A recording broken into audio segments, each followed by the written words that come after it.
What is up guys and welcome back pala dito sa panibago kong video at sa panibago kong vlog.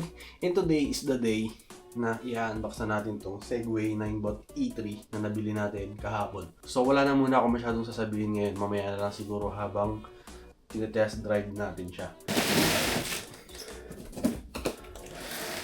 Yes.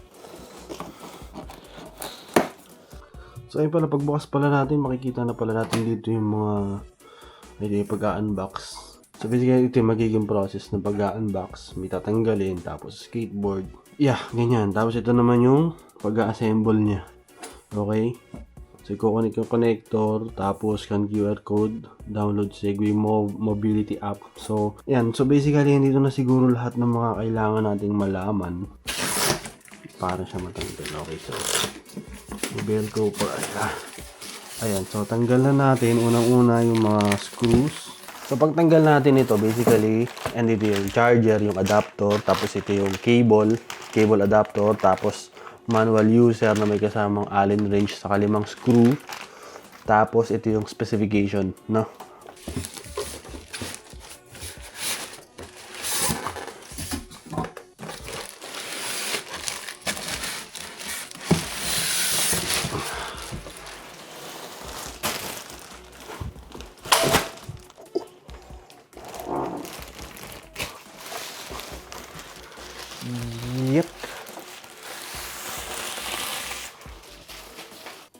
Yep. And then, eto. So, hindi na siguro kayo magkakamali dito kasi may orientation naman to. May pattern siya. Kaya hindi kayo magkakamali pag pinasok nyo ito dyan. So, kabit muna natin to basically. Yan. Pag napasok na yan dyan, ilalak natin siya with the screw. Stud muna natin siya para hindi tayo mahirapan mag-assemble. Dapat kanina ko pag ginawa. Lalo lang hindi ko na-istorbo yung katrabaho ko na nandun sa kabilang kwarto. Natutulog siguro. No, ang ingay ko kasi. Pero basically yan na siya. So basically hindi naman ganun ka komplikado yung pag-assemble nito sa pag-unbox nitong scooter na to. So tatanggalin mo lang siya sa box. Andun yung mga extra peripheral device like screwdriver, charger. So basically ito lang yung kailangan mo dyan. Yung cable, charger, saka yung itong scooter itself. Yeah, isi-set up ko na muna to, tapos maya-maya itatry ko na siya sa labas, no, for test drive.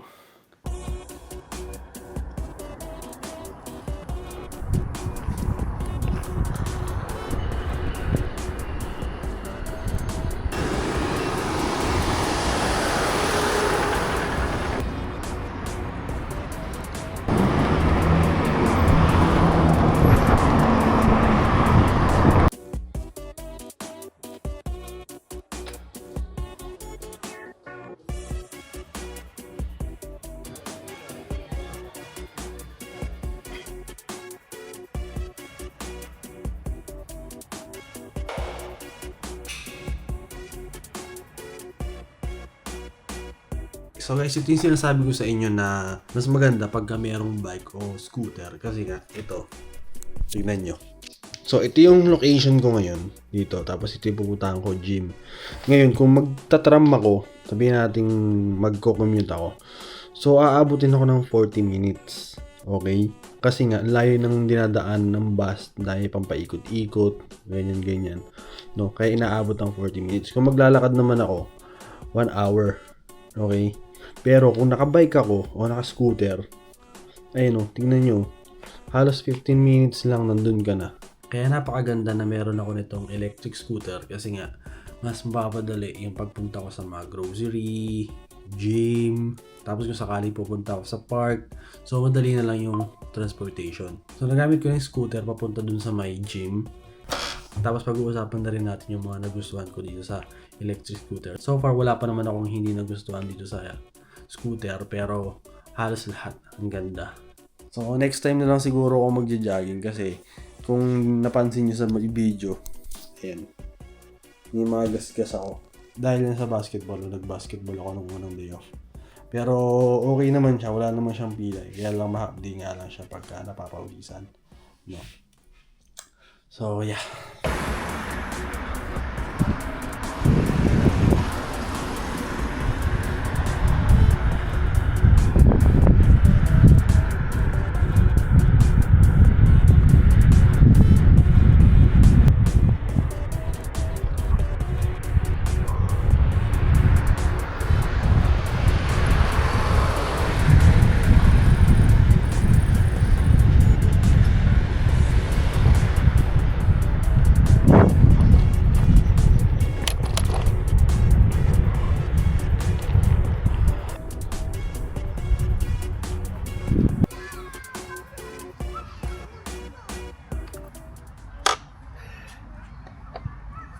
dito na tayo sa may park, guys.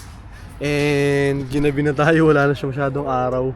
So pag-usapan natin tong scooter. So basically, like what I was said, wala akong hindi nagustuhan sa kanya. Lahat nagustuhan ko kasi tingnan niyo naman oh. Napaka-premium ng scooter. May tail light,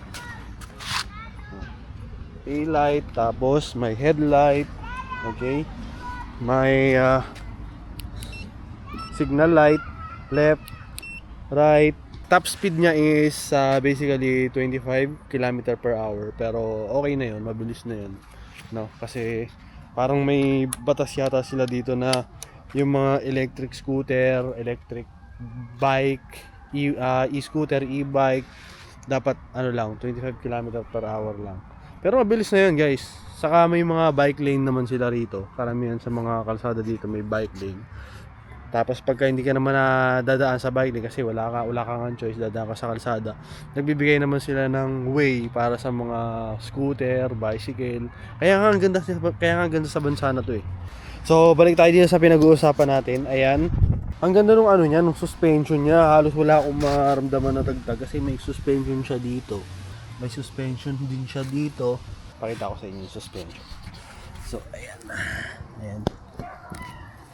So